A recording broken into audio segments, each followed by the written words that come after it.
This video covers chapter 7.2 of the book Spring Boot Quick Start. This chapter explains how to use JMapper library to do the mapping between DTO and entities. JMapper works by annotating properties of the destination class in order to define which properties of the destination class should be populated by the properties of the source DTO. This allows us to both control custom mapping and to exclude properties from destination entity in the same manner.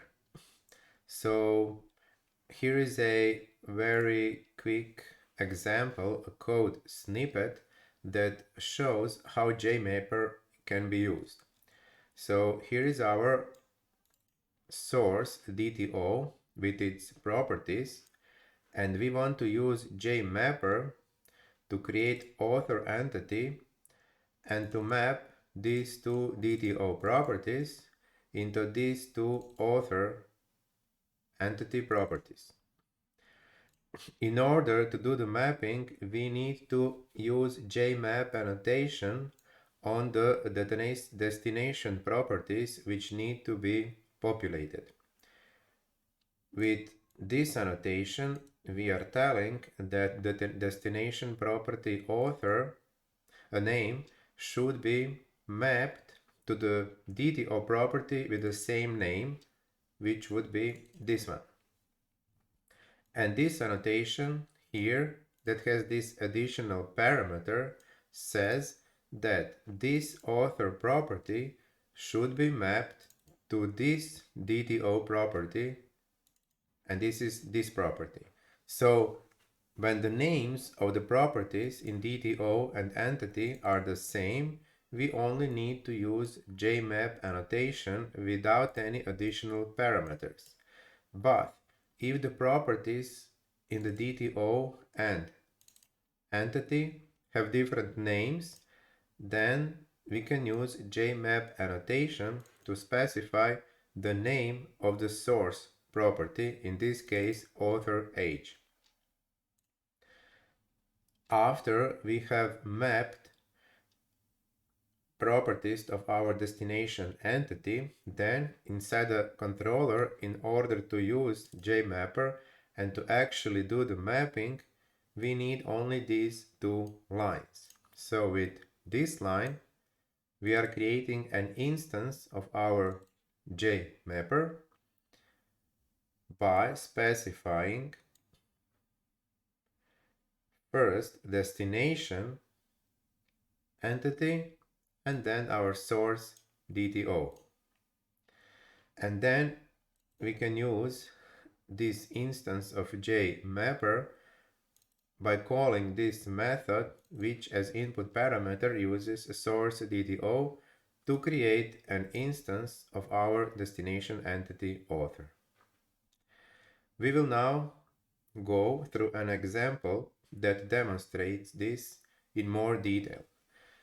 So this example has exactly the same structure as our previous example, where we have shown how to do this kind of mapping manually. So again, we have the same JSON input string. We have controller author book DTO, which is then mapped in the separate author entity and separate book entity. And here in this previous tutorial, the mapping was done manually inside the controller, where we were manually creating author entity and book entity from the properties from author book entity. We will now repeat this type of process by using JMapper. So this DTO and these entities will remain the same as in a previous example, except that our entities, with destination entities, now need to be mapped with JMap annotation. So in order to specify which properties of our destination entities need to be populated. So here is our DTO, and here are the properties that need to be mapped into author and book properties. So with this annotation, we are saying that this author property should be mapped to this DTO property, and this annotation says that this author property should be mapped to this DTO property. And inside the book entity, we are saying that this book property should be mapped with the DTO property of the same name, since here JMap does not have an additional parameter. So this book property will be mapped to this DTO property of the same name. Now inside the controller, JSON string will first be automatically used to automatically create our DTO, and then we can use this DTO to map DTO into book and author entity. For this task, we need two JMapper instances, one that will map DTO into book and the other that will map DTO into author. So the first one that maps DTO into book defines book as a destination and author book DTO as source.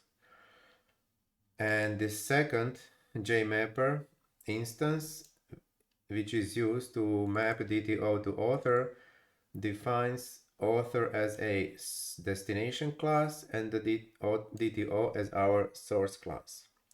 Once these two JMapper instances are created, they can be used by calling getDestination method. So bookMapper calls getDestination on the DTO, and AuthorMapper calls getDestination again on the DTO, and then these will return author, book, and author entities. And then we use these entities to return some value from our endpoint.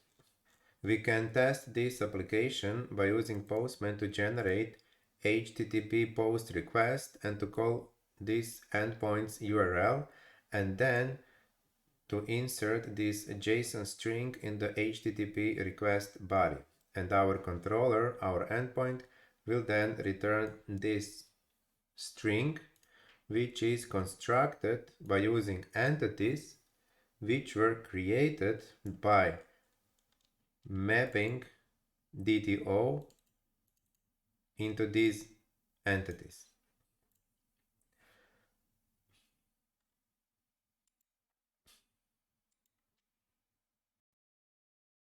Another thing to note is that in order to use JMapper, we need to include following dependency into our POM XML before we can actually use the JMap annotation.